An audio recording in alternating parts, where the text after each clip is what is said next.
Sí, profe, ahí se escucha. Bien, largamos entonces. Hoy vamos a ver un tema harto frecuente que lo van a tratar siempre, lo van a tener con ustedes, lo van a aprender a manejar y se llama shock. Van a escuchar por ahí que mucha gente dice estoy en shock y hablan seguramente del shock psicológico o del shock emocional, pero no del verdadero shock que es el que vamos a hablar nosotros, digamos. Si alguien supiera realmente lo que es el shock, no andaría diciendo por la vida estoy en shock, digamos, porque el shock es otra cosa, es una entidad harto frecuente y una entidad grave que nos puede llevar a la muerte y que, bueno, se va concatenada con el otro tema que es sepsis, que vamos a tratar de terminar hoy. El shock, diagnóstico y manejo del shock, nosotros nos vamos a encontrar con un paciente que se ve de esta manera. Aguárdame un segundito. Estos pacientes van a encontrar ustedes frecuentemente, digamos. Viene la enfermería o viene kinesiología y le dice a ustedes, miren lo que tengo aquí, en este tipo de mano, digamos, vamos a ver, esta cianosis, esta acrocianosis, digamos, y en realidad ya con un poco de necrosis. Eso suele pasar cuando uno está en shock. O sea, nada que ver con la otra porquería que dicen, estoy chocado, no sé qué cosa. Bueno, esto es shock. El shock se ve de esa manera en la radiografía, como un distrés, que ya habíamos visto, pero en este caso nosotros llamamos a los pacientes en general incendiados cuando vemos toda esa imagen que se ve de esta manera, digamos. Los pacientes chocados en general pueden tener varias cuestiones, como por ejemplo pueden necesitar diálisis. Este es un aparato de diálisis donde existe una cánula que le permite sacar por un lado la sangre, filtrarla en este filtro que hace las veces de riñón y devolverla, a su organismo, digamos que es una forma de depurar la sangre, y que por supuesto conlleva muchísima mortalidad.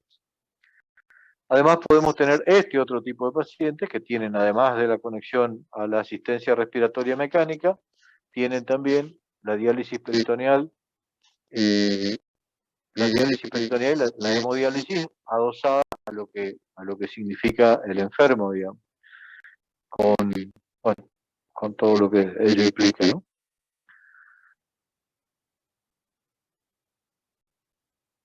O van a tener este tipo de pacientes, digamos, que pidiendo disculpas por la foto porque no está cubierta y todo eso, van a recibir pacientes obesos operados por nuestro cirujano, el doctor Juárez, que en realidad nos manda a los pacientes de esta manera, digamos, con la panza cubierta, digamos, y un montón de tubos de drenaje,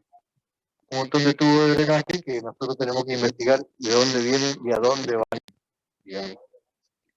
O vamos a tener este otro tipo de pacientes que son los que nos mandan los cardiocirujanos, digamos, y dicen, fíjate que este pacientito no anda bien y tienen abierto el tórax de esta manera, aquí se ve abajo el pericardio, este es el esternón que está cortado, una herida obviamente dehiscente que hay que curar. Bueno, todo este tipo, esos son los pacientes que ingresan habitualmente en shock. Para ver qué es el shock, nosotros tenemos que definir e identificar los diferentes tipos, los principios del manejo de diferentes tipos de shock, objetivos de la terapia, efectos fisiológicos, conceptos, diagnóstico diferencial. El shock en realidad es un síntoma, el enfermo no puede referirlo y nosotros vemos lo que podemos observar después constatando otras cosas como la tensión arterial, y eso es que se transforma en un síndrome. Se caracteriza por un flujo orgánico inadecuado para cubrir las demandas metabólicas de oxígeno. Es decir, paciente en shock es aquel paciente que no puede mandar la cantidad de oxígeno suficiente a cada una de sus células. Por eso es un flujo orgánico inadecuado para cubrir las demandas metabólicas que cada célula requiere. Por ejemplo, ese paciente, evidentemente la cantidad de sangre que tenía que llegar por la arteria radial llegó o llega más o menos, no alcanza a hacer el metabolismo de este tipo de célula, no alcanza a devolverla y se produce este tipo de lesiones, digamos. Profe, Entonces, sí, ¿se podría decir que sería un paciente isquémico? sí, en realidad es una isquemia, todo él, digamos. Lo que pasa es que la isquemia trata de definir un sitio, por ejemplo, vuelvo para atrás, esto sería isquemia de la mano izquierda, isquemia de la mano izquierda, porque se refiere a un sector solamente. En el caso del shock, todo él está isquémico, no solamente aquí, porque imagínense, cuando nosotros vemos esta lesión ya llegamos recontra tarde, porque significa que todas las células del organismo sufrieron de esta misma manera, salvo que esto sea traumático, etcétera, etcétera, etcétera, pero no es traumático. Es una forma de presentación del shock con isquemia de los sectores más vulnerables y los deja sin irrigación y se producen este tipo de necrosis, digamos. Así que sí se podría decir que es un paciente isquémico, todo él, digamos. Es esencial el pronto reconocimiento de la hipotensión o de la hipoperfusión. Esta sería la definición adecuada. Hipoperfusión o aperfusión, que es el inadecuado flujo tisular para indicar tratamiento y corregir en forma adecuada la evolución. ¿Qué conceptos tenemos que tener claros? En adultos, una tensión arterial sistólica menor de 90 o una tensión arterial media menor de 60 o una caída de la tensión arterial mayor de 40 milímetros de mercurio significa hipotensión. O sea, si el paciente tiene una tensión arterial menor de 90 o tiene una caída mayor de 40 en lo que era su presión habitual, ya se habla de hipotensión o hipotensión sostenida. Y si se puede hacer una tensión arterial, una presión arterial media, que es la fórmula que ya vimos y toda esa historia, menor de 60, uno dice el paciente está chocado. Se puede presentar hipoperfusión en ausencia de hipotensión significativa también, cuando hay alguna infección generalizada, a veces hay hipoperfusión sin que el paciente esté tan hipotenso también. Y la evidencia del shock, digamos, incluye alteración del estado mental, caída del ritmo diurético, o sea, oliguria, una acidosis láctica, eso se mide con laboratorio, que puede llevar a la disfunción orgánica múltiple y muerte. ¿No? Esto es, la disfunción orgánica múltiple es nuestro mayor enemigo porque está muy cerca de la muerte. Si nosotros no revertimos esto, el paciente se muere. ¿Se entendió hasta ahí? ¿Se entiende hasta ahí? Sí, profe. Sí, profe. Vamos. Entonces, la definición de shock es hipotensión arterial marcada con alteraciones de hipoperfusión. O sea, para decir nosotros que el paciente está en shock, el paciente tiene que tener hipotensión, como dijimos, menor de 90, o una TAM menor de 60, o caída de mayor de 40 de su habitualidad, y tiene que tener alteraciones de la hipoperfusión. Las alteraciones de la hipoperfusión, como dijimos, alteración del estado mental, oliguria, acidosis lácticas, todo eso son alteraciones de la hipoperfusión. O la mano esa como vimos, o la radiografía de tórax, para poder fraturarlos de shock. O sea que si un paciente tiene 90, 60 de tensión arterial y está lúcido y orinando y hablando y no tiene otra historia, no está en shock, está hipotenso. El shock se acompaña de otro tipo de cosas, alteraciones de la hipoperfusión. Bueno, esto es, se recibe la agresión, ya sea por cualquiera de las causas que vaya a provocar el shock, hay una respuesta local, hay una tormenta de citoquina, que ustedes ya la conocen, que apareció ahora, que es nueva con el nosotros ya la conocíamos antes, digamos, y aparece lo que se denomina síndrome inflamatorio de respuesta sistémica, digamos. El SIRS es síndrome inflamatorio de respuesta sistémica. Y eso, si no lo paramos por acá, digamos en la alteración de la homeostasis o en la respuesta paracrina, autócrina, si no lo paramos, se produce el SIRS, y después del SIRS, en la fase 3, el SIRS provoca fallo endocrino, fallo hematológico, fallo del corazón, fallo del pulmón, fallo del riñón, fallo metabólico, fallo del intestino, fallo del hígado y fallo del cerebro. A todo esto se denomina síndrome de disfunción orgánica múltiple o síndrome de falla multiorgánica. Es lo mismo esto, ¿no? Estas dos siglas son iguales. Síndrome de disfunción orgánica múltiple o síndrome de fallo multiorgánico. Para eso, como dijimos, tiene que haber una agresión, una respuesta local que a veces frena el evento ahí, o una respuesta citoquímica y macrófago endotelial y células y toda esa historia exagerada que produce un síndrome de respuesta inflamatoria sistémica. Síndrome de respuesta inflamatoria sistémica. Quiere decir que todo el organismo está inflamado. Y eso nos lleva a la fase 3 a el fallo multiorgánico o disfunción orgánica múltiple o síndrome de fallo multiorgánico. ¿Se entendió eso? Sí, profe. ¿Se entendió? Vamos, seguimos. Entonces ahí vamos y vemos qué tipos de shock son los que nos acogen para poder, de alguna manera, tratar al paciente, digamos. Y los dividimos de esta manera. Después nosotros le pedimos clasificación de shock en los exámenes y se pierden un poco. Es fácil, digamos. Tenemos el shock cardiogénico, que está siempre relacionado con un infarto de miocardio o con una falla cardíaca.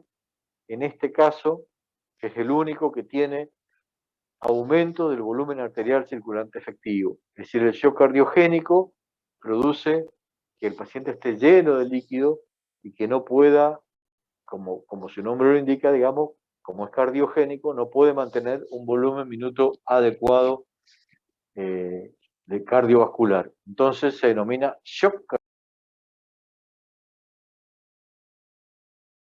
métrica, hace que el paciente tenga que ser tratado con otras cosas, con diuréticos y con otro tipo de cosas, distinto a los otros que vienen aquí abajo. Luego tenemos el shock hipovolémico.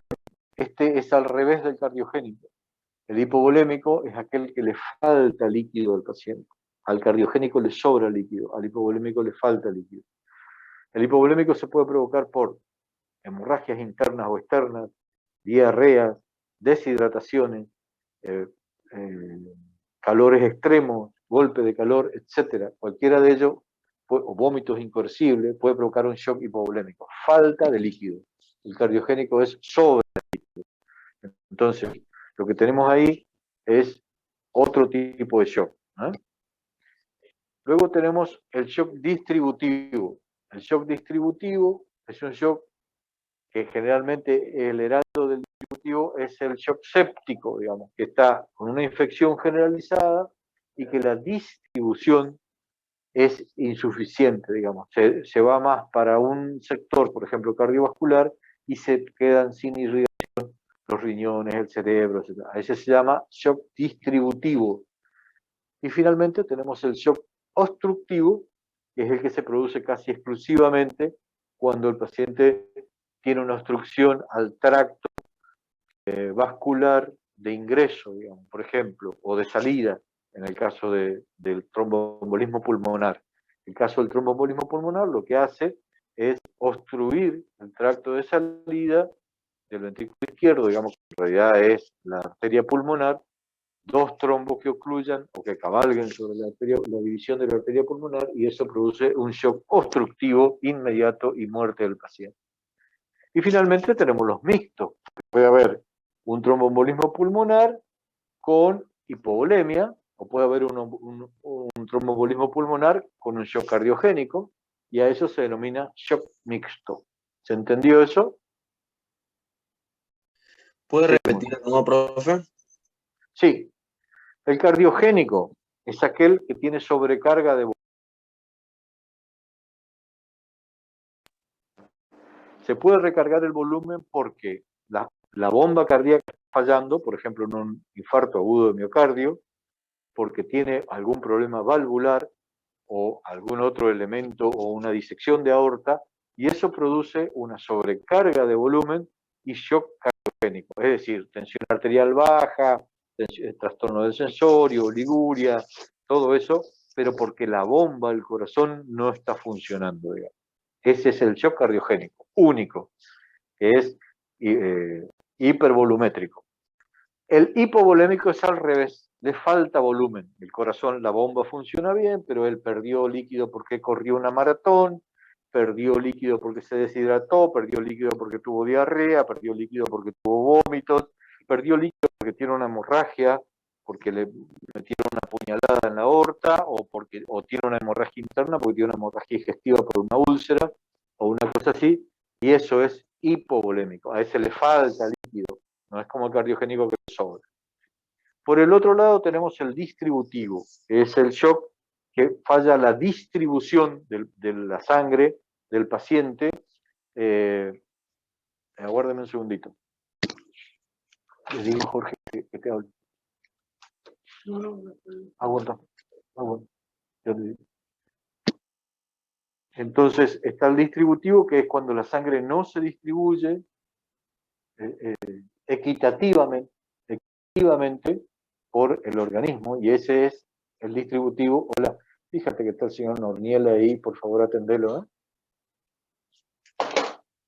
Entonces el distributivo es el que no se distribuye bien la sangre y va a distintos lugares, digamos, está lleno el corazón y lleno un riñón, pero le falta el otro, le falta el cerebro, ese se llama distributivo, y eso se da en el shock séptico, que es el shock producido por una infección generalizada.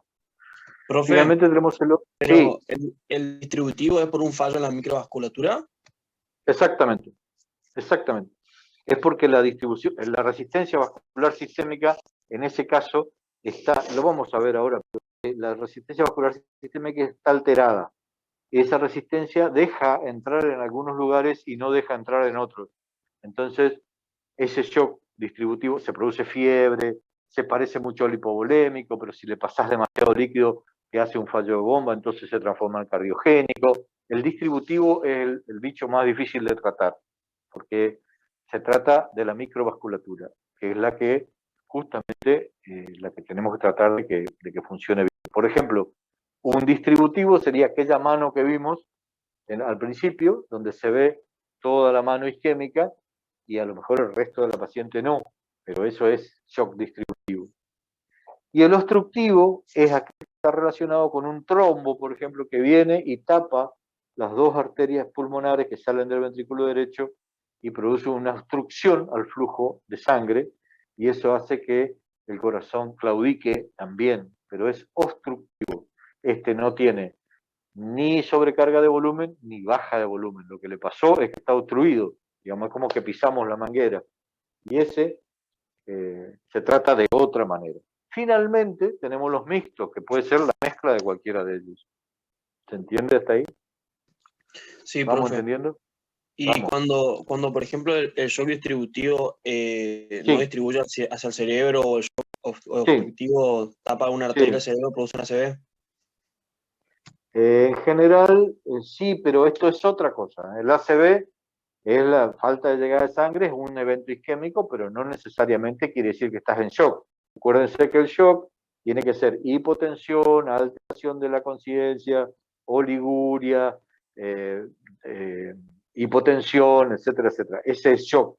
El ACV puede ser un ACV sin tener nada de hipotensión, digamos. Al contrario, puede ser un ACV con hipertensión, pero sí, está relacionado con falta de llegada de sangre o con exceso de llegada de sangre, como por ejemplo los hemorrágicos, pero no es shock. Hasta que no haya hipotensión y síntomas, no hay shock. ¿Se entiende eso? Sí, profe. Vamos, seguimos. Ahí lo tienen de vuelta. El cardiogénico, problema cardíaco, dijimos, infarto agudo miocardio, valvulopatía aguda, etc. El hipovolémico, diarreas, vómitos, hemorragias, tercer espacio por oclusión intestinal, etc. El distributivo el heraldo es el séptico, pero también puede ser el anafiláctico, por ejemplo, la picadura de una abeja, el neurogénico por un trauma neurológico, medular, digamos, o la insuficiencia adrenal, digamos, que es una falla del sistema suprarrenal que produce una caída de las catecolaminas y produce un shock, ¿no? O le estamos dando corticoides, le suspendemos rápidamente, bruscamente, y eso produce una insuficiencia adrenal y produce shock. Así que ahí tenemos el distributivo, puede ser séptico, anafiláctico, neurogénico. Antes se clasificaba en shock hipovolémico y shock cardiogénico. Y dentro del hipovolémico después le ponían al anafiláctico, al neurogénico, al séptico. Ahora se clasifica de esta otra manera.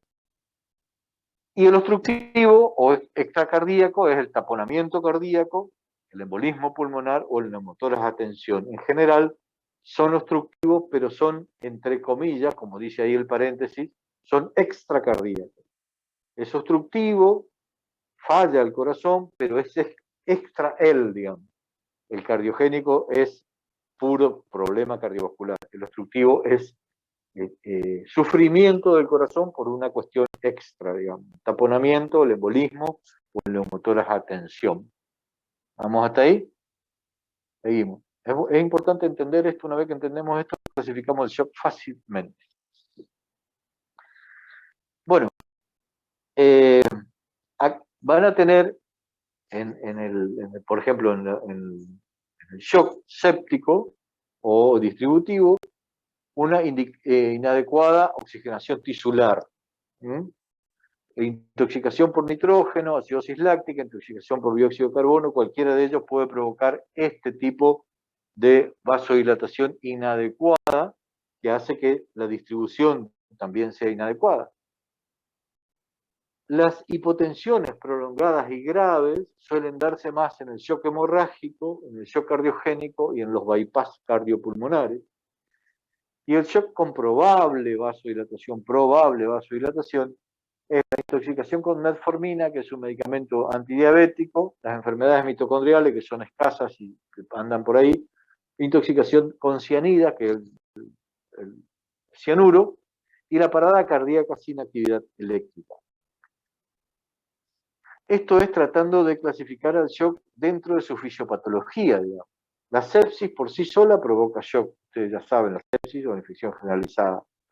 Si hubiese una inadecuada oxigenación tisular, con intoxicación con nitrógeno, por ejemplo, o la intoxicación por monóxido de carbono, que se produce en los inviernos, que la gente deja perdido los braseros y todo ese tipo de cosas, provocan una inadecuada oxigenación tisular y eso provoca shock. La hipotensión prolongada y grave, como por ejemplo en el shock hemorrágico, porque uno está sangrando por el tubo digestivo, porque hace caca con sangre o lo que fuera, eso es shock hemorrágico.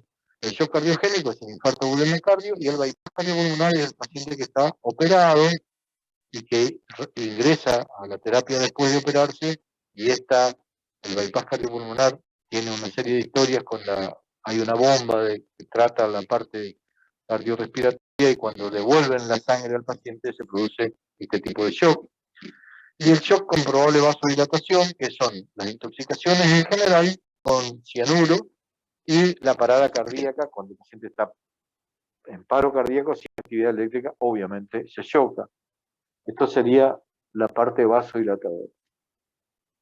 Para ver en qué lugar estamos, digamos, nosotros tratamos en general de clasificar, no es tan sencillo. A mí me parece que lo que ustedes sepan que el shock cursa con hipotensión sostenida, con menor de 90 milímetros de mercurio, o menor de 60 de TAM, o la caída mayor de 40, yo con eso ya estoy, digamos, que ustedes digan, este paciente podría estar en shock, ya está suficiente. Ahora después, si yo les digo, no, escúchame, está lúcido, orinando, comiendo y tiene hipotensión, entonces solo una hipotensión. Pero mientras tanto, tenemos que prender todas las alarmas para pensar que está en shock. Y acá tienen los tipos de shock, digamos, ¿no? Ahí tiene el cardiogénico, el hipovolémico, el distributivo, el obstructivo. Y miran unas cuestiones que tratan de diferenciarlo, digamos. Fíjense cómo está la resistencia vascular sistémica, que es la que hablábamos hoy, que decíamos que es una cuestión de microvasculatura. que juega la resistencia vascular sistémica. En el cardiogénico la resistencia vascular sistémica es alta, porque el enfermo está chocado y está tratando de compensar, entonces vasocontrae y la resistencia vascular sistémica está alta. En el hipovolémico también lo mismo, está alta. En el distributivo no.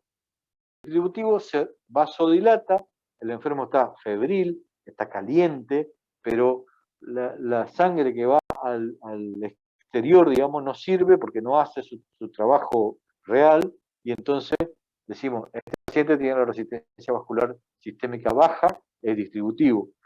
Y en el obstructivo, todas están altas. O sea que en el único que está baja es en el distributivo, porque ya les dije, baja en algunos lugares, normal en otras, alta en otras. Distribuye mal, por eso se llama distributivo. Pero fíjense cómo está la presión de capilar pulmonar, digamos, la presión capilar pulmonar. La presión capilar pulmonar es una presión que se mide dentro de la arteria pulmonar con un aparatito que después lo vamos a ver, que se llama Swangan. La presión capilar pulmonar hace que nosotros sepamos cuánta presión de fin de diástole del ventrículo izquierdo existe. Por ejemplo, la presión capilar pulmonar en el cardiogénico está alta, quiere decir que le sobra volumen, hay mucha sangre, mucha agua, que el corazón no se puede desembarazar. En el hipovolémico, sin embargo, la presión capilar pulmonar está baja, porque ¿qué? Dijimos que le falta líquido, que le falta volumen, que lo perdió todo porque tuvo diarrea. En el distributivo puede estar baja o normal, o sea, no varía demasiado, y en el obstructivo siempre está alta porque, acuérdense que termina siendo un problema cardiogénico, digamos, un problema cardíaco, extracardíaco, porque se tapona el corazón o porque hay una embolia en la arteria pulmonar. Eso es la presión capilar pulmonar. Y el gasto cardíaco, que es la sumatoria de la fracción y el volumen total de sangre que tenemos, en el cardiogénico, el gasto cardíaco está bajo. A pesar de tener mucho volumen, el corazón no puede desembarazarse de eso y el gasto cardíaco es bajo. En el hipovolémico, tiene poco volumen, el gasto cardíaco también es bajo por deficiencia de volumen. Este enfermo se mejora con pasarle volumen, este enfermo se mejora con sacarle volumen. Y el distributivo, fíjense que el distributivo, como les decía, es el más difícil de tratar porque puede ser bajo, normal, alto, bajo, puede ser cualquiera de las cosas, porque por eso se llama distributivo. Y el obstructivo, el de taponamiento cardíaco y el de embolismo pulmonar, el gasto cardíaco siempre es bajo, pero el problema es extracardíaco. ¿Se entiende eso? ¿Hasta ahí? Sí, profe. Seguimos. ¿Cómo lo monitoreamos nosotros? Digamos? ¿Cómo podemos darnos cuenta? Primero hicimos el examen físico, lo vimos que está hipotenso, que no orina bien, que tiene trastornos del sensorio, etcétera, etcétera. Entonces decimos, bueno, parecería que este paciente está en shock. Entonces, ¿qué hacemos?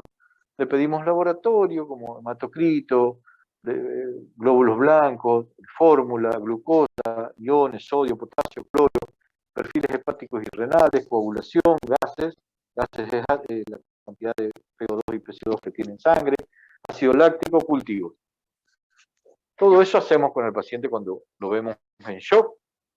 Le hacemos también un electrocardiograma y una radiografía de tórax. Con esto podemos descartar si el paciente tiene un shock cardiogénico o no. Le colocamos una sonda vesical para ver la cantidad de orina que tiene en minutos. Podemos a veces colocar un catéter arterial para medir la TAM, otras veces la calculamos. Podemos colocar un catéter venoso central, que es una vía venosa central, que nos mide la presión venosa central, o no, y un catéter de Swan-Ganz, que después lo vamos a ver. ¿Qué hacemos? ¿Qué tratamos de hacer con el paciente en shock? Tenemos que tratar de aumentar el aporte de oxígeno a los tejidos, la DO2, aumentar el aporte de oxígeno a los tejidos, es decir, la entrega y el aporte de oxígeno a los tejidos. Hay que tratar de aumentar el gasto cardíaco, la tensión arterial y optimizar el contenido de oxígeno.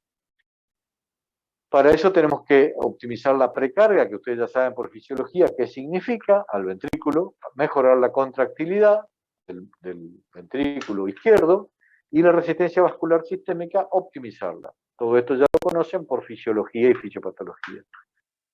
La oxigenación de suficiente cantidad de hemoglobina, eso quiere decir que no tenemos que tratar de oxigenar al paciente si él está perdiendo porque tiene rota la aorta, digamos. Por eso dice oxigenación de la cantidad suficiente de hemoglobina. Es decir, si el paciente está perdiendo, hay que cerrar la canilla y después oxigenar y cerrar la canilla en el mismo momento.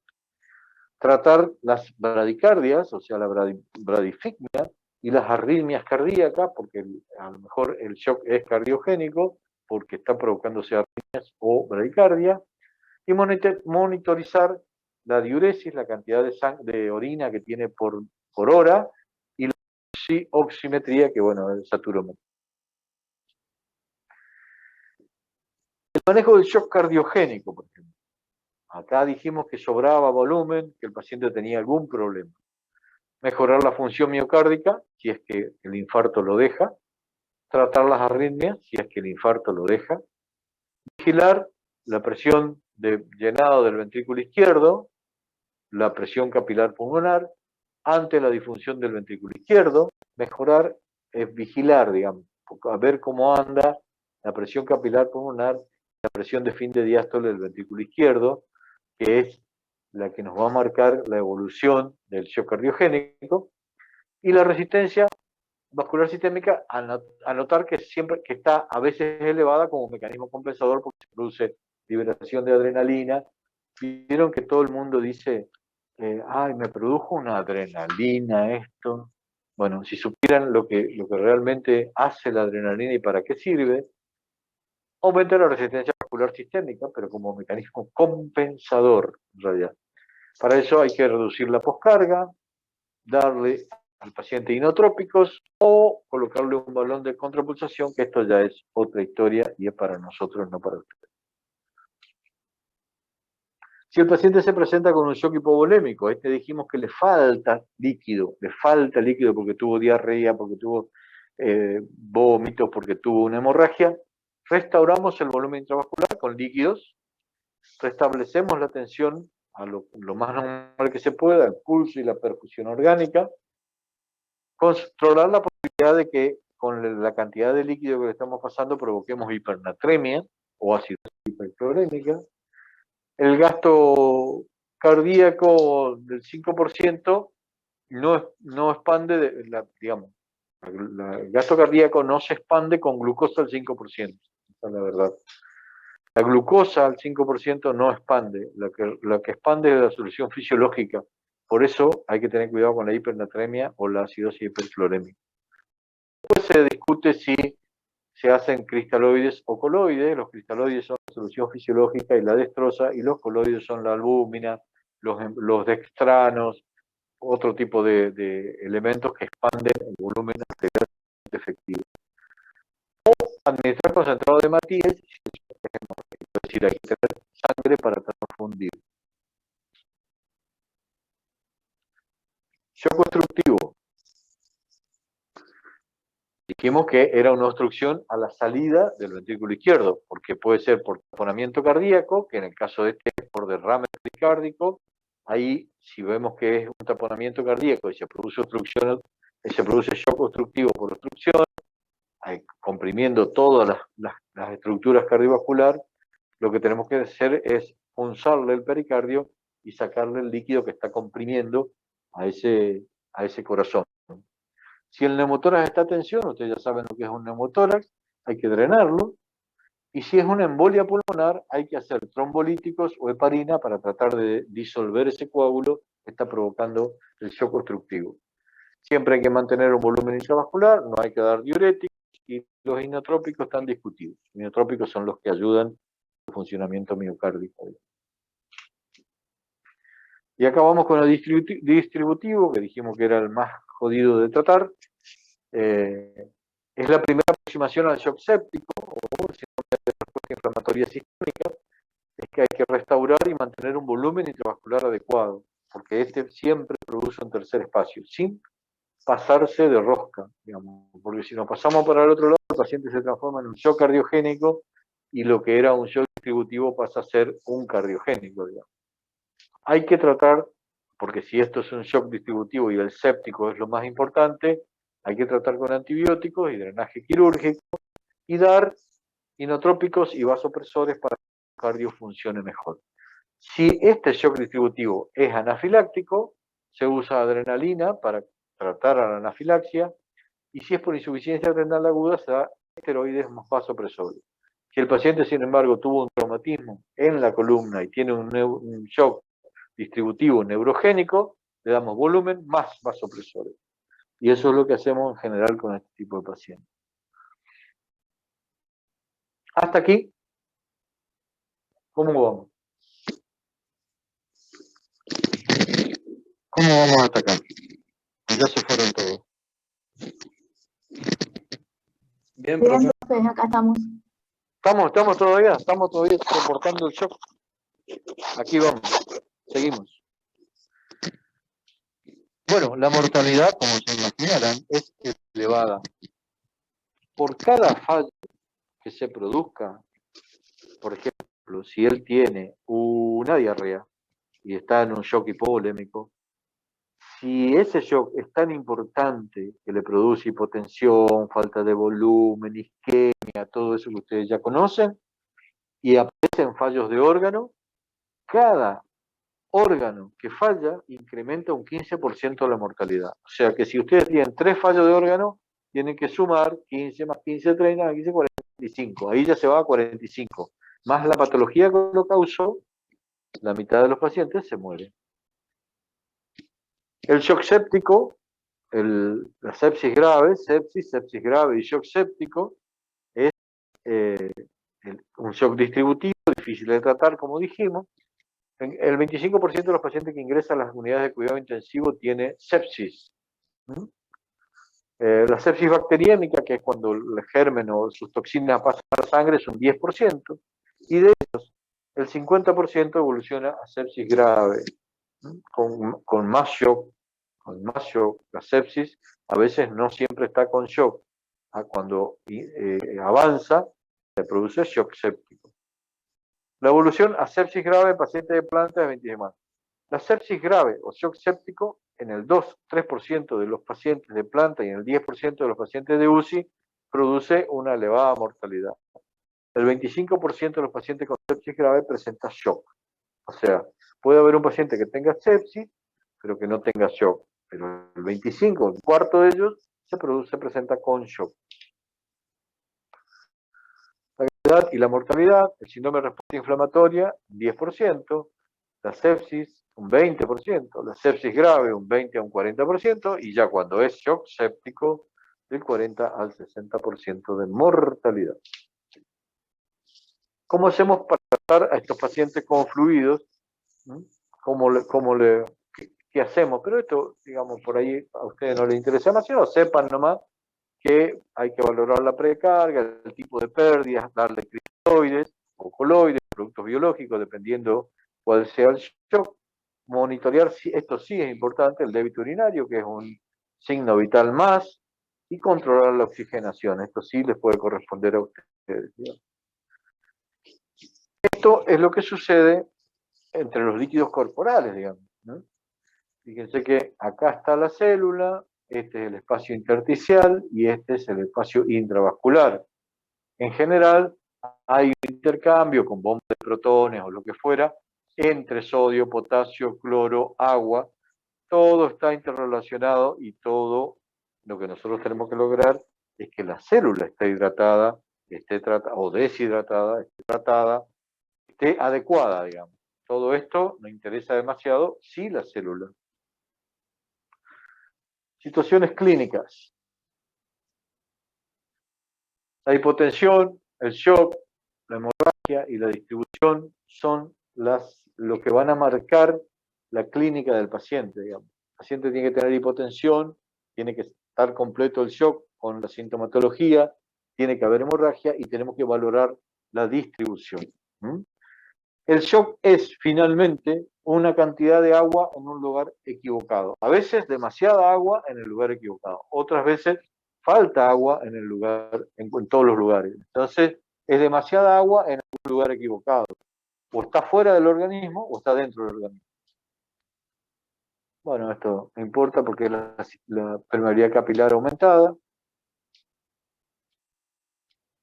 Estos son los tratamientos que se realizan en realidad con hidroxietilalmidones. Ahora ya no se usa tanto, pero lo que hacía el hidroxietilalmidón, que tenía un peso alto, era tratar de que la permeabilidad no sea tan evidente y no se vaya el líquido hacia la parte no deseada, digamos.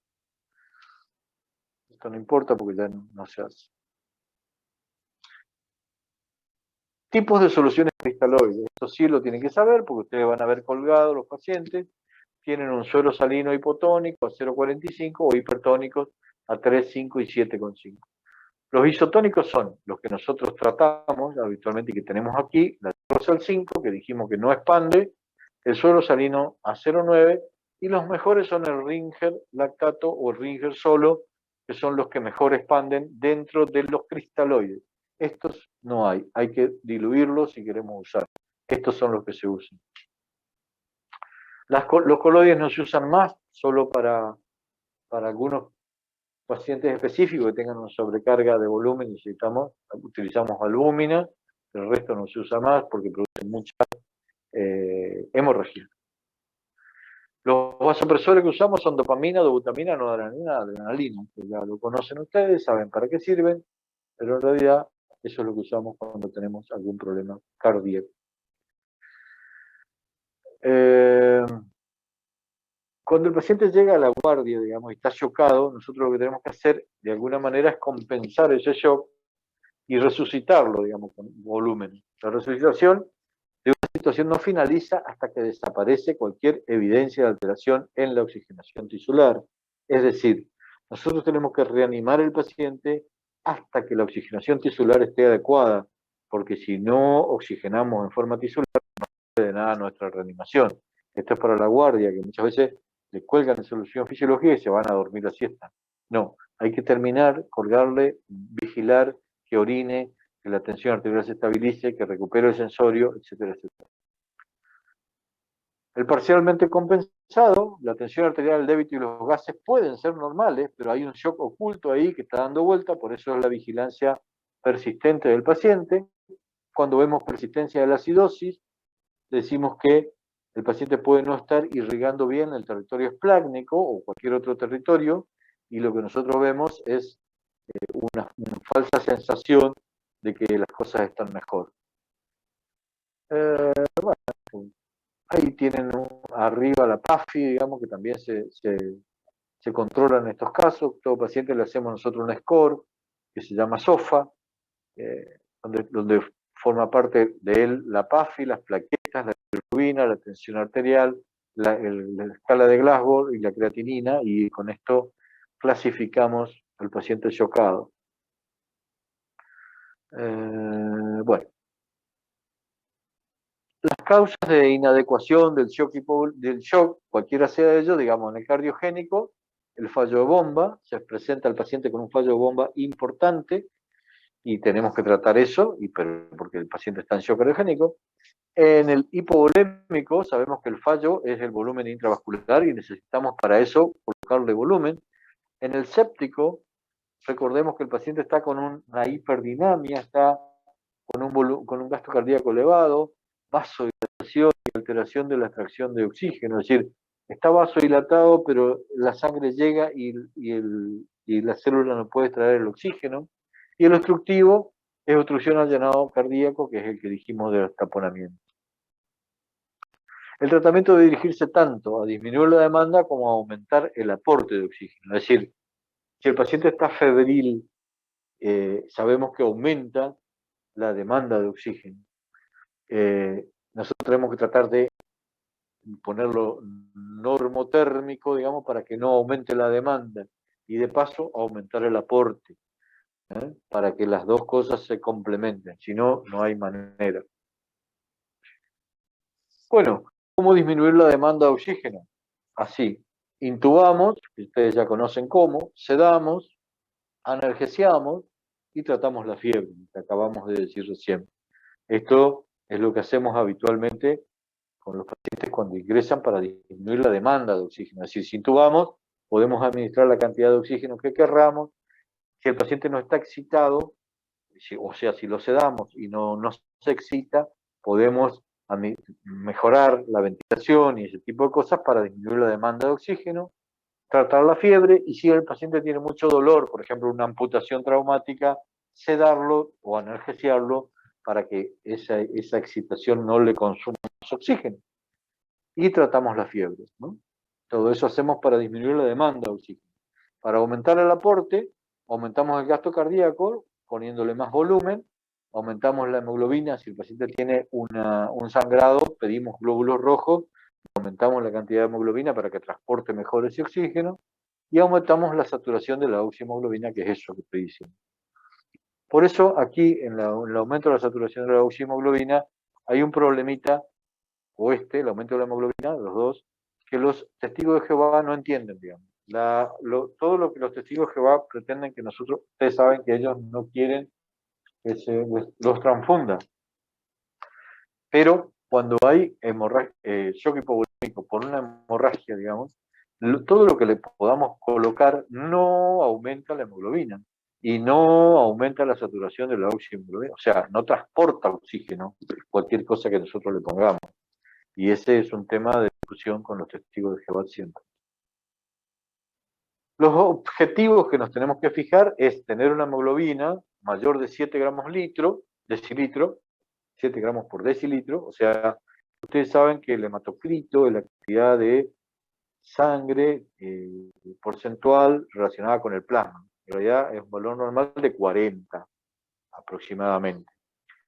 Y 40, nosotros decimos que hemoglobina por 3 es hematocrito, o sea que la hemoglobina de 7 por 3 es 21. Si este paciente que tiene 7 de hemoglobina tiene 21% de hematocrito. O sea que nosotros multiplicamos la hemoglobina por 3 para saber cuánto aproximadamente tiene hematocrito. Pero el objetivo es tener una hemoglobina mayor de 7 gramos decilitro en el organismo, por supuesto. Tener una PO2 mayor de 70, porque entonces sabemos que le estamos dando buena cantidad de oxígeno y que él tiene que transportar, digamos. Tener un índice cardíaco de 4,5 litros minuto metro cuadrado, que eso es una medición hemodinámica, digamos, pero bueno, tener un índice cardíaco adecuado, digamos así. Y tener una presión capilar normal, entre 12 y 15 centímetros. Presión capilar se mide con Swan-Ganz y ese tipo de cosas. Pero aquí podemos trasvasar la tensión arterial y decir, bueno, tenemos una tensión arterial con una TAM mayor a 60. ¿Vamos hasta ahí? ¿Estamos hasta ahí? Sí, profe. Bueno. ¿Qué pasa con la oliguria en el shock, digamos? ¿Por qué cae la cantidad de orina o la diuresis que tenemos que tener en el shock, digamos? Que tenemos que tener normalmente y en el shock se disminuye. La oliguria o la caída de la cantidad de orina por día, por debajo de 1500 centímetros cúbicos, por debajo de 1000 en realidad sería oliguria, tenemos que clasificarla en prerrenal. En caso de que el gasto cardíaco esté disminuido, por ejemplo, un paciente que tuvo mucha diarrea, por supuesto que va a tener oliguria, o un tipo que está deshidratado, por supuesto que va a tener oliguria, porque tiene un gasto cardíaco disminuido porque se deshidrató, por depresión de volumen, por la fracción del ventrículo izquierdo alterada, por taponamiento, por lo que sea. Todo esto es prerrenal, o sea, no hay cantidad suficiente de volumen que le llega al riñón para filtrar y orinar. O redistribución del flujo sanguíneo, porque tiene un shock distributivo con vasodilatación periférica, pero que no le llega al riñón. Entonces, en ese caso, orina poco. Y otras, como son las renales, por traumatismos renales, o las obstructivas, que son, las oligurias obstructivas, son por cálculos o ese tipo de cosas. Entonces tenemos prerrenal, renal y postrenal. Prerrenal por todo esto. Renal porque el paciente tuvo un trauma del riñón y se partió, y entonces no orina. Y las postrenales son porque tiene un cálculo postrenal. ¿Cuáles son los puntos de atención, digamos? Ustedes sepan que el shock se caracteriza por un flujo sanguíneo inadecuado a las demandas metabólicas tisulares del oxígeno. Es decir, para pasarlo en limpio, digamos, el organismo tiene una necesita una cantidad de oxígeno diaria, o de momento, digamos, para sus demandas metabólicas. Cada célula nuestra necesita de oxígeno para cumplir su trabajo, para que funcione la mitocondria, los túbulos, el núcleo, la membrana celular, cada una de nuestras células. El combustible que es el oxígeno. El shock lo que hace es tener un flujo sanguíneo inadecuado para cumplir esas demandas metabólicas. O sea, o no le llega la cantidad de oxígeno, o no le llega el volumen adecuado, o no le llega el flujo, o está muy diluido, o lo que fuera. Pero no puede cumplir las demandas metabólicas tisulares de oxígeno. Es siempre un síntoma de una patología que debe ser diagnosticada y tratada. Siempre el shock se manifiesta por alguna razón, digamos, ¿no? Hay evidencias de hipoperfusión orgánica. Eso, cuando vemos eso, como la mano esa que vimos al principio, oliguria, instalación del estado mental y acidosis, siempre es shock. Las categorías son cardiogénico, hipovolémico, distributivo y destructivo. Ya lo saben, lo repasan. Las principales categorías de shock presentan cambios característicos en el perfil hemodinámico del paciente. Son de gran ayuda y diagnóstico, eso ya lo saben. El tratamiento se centra en aumentar el gasto cardíaco y la tensión arterial, combinando fluidos inotrópicos o incrementar la resistencia vascular con vasopresores. El shock séptico, que es muy especial y uno solo aparte, consiste en restaurar y mantener un volumen intravascular adecuado, no pasarse para no estar del otro lado. El fracaso cardíaco se caracteriza por un bajo gasto, presión venosa normal o PCP alta. Hay que reducir la precarga y la poscarga. Debe evitarse el fracaso cardíaco con hipotensión porque ahí estamos liquidados. Bueno, el mantenimiento del volumen intravascular es vital en los pacientes con shock obstructivo. El aumento de la hemoglobina de 9 a 11,5, como les decía, es fundamental. Aumenta el aporte, acuérdense que dijimos una hemoglobina mayor de 7 miligramos por decilitro. La de 9 a 15, estando la hemoglobina de 9 a 15, aumenta el aporte de oxígeno un 30%. Eso es muy importante. Mientras que el aumento de la PO2 de 60 a 90 incrementa la saturación arterial solo un 7%, digamos. La idea es que tenemos que tener aporte de hemoglobina, otra vez para los testigos de Jehová.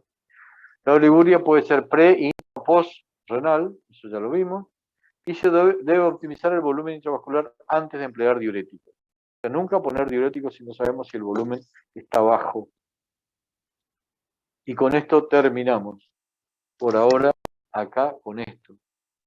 En realidad, yo les quería dar shock, pero ¿qué hora es? Díganme qué hora es. Les quería dar sepsis, pero díganme qué hora es. 12:26, profe.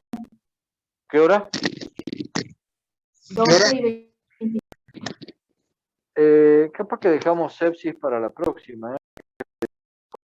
Parece que es demasiada carga, digamos.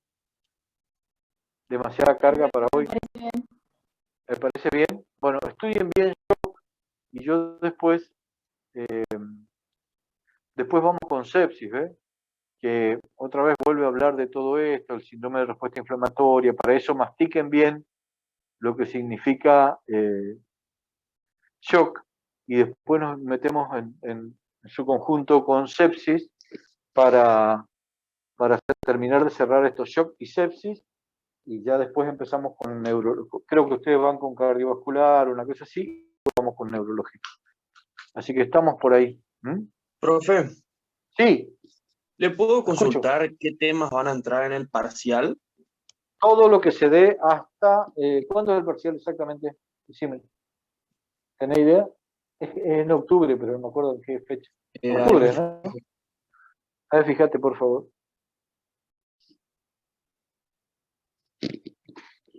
Profe, es el 22 de octubre. El 22 de octubre. Todo lo dado hasta el 20 antes. Espera que yo tengo acá. Agosto, septiembre, octubre. El 22 debe ser viernes, ¿verdad? El 22 es viernes. Todo lo dado hasta el 15 de octubre, eso entra.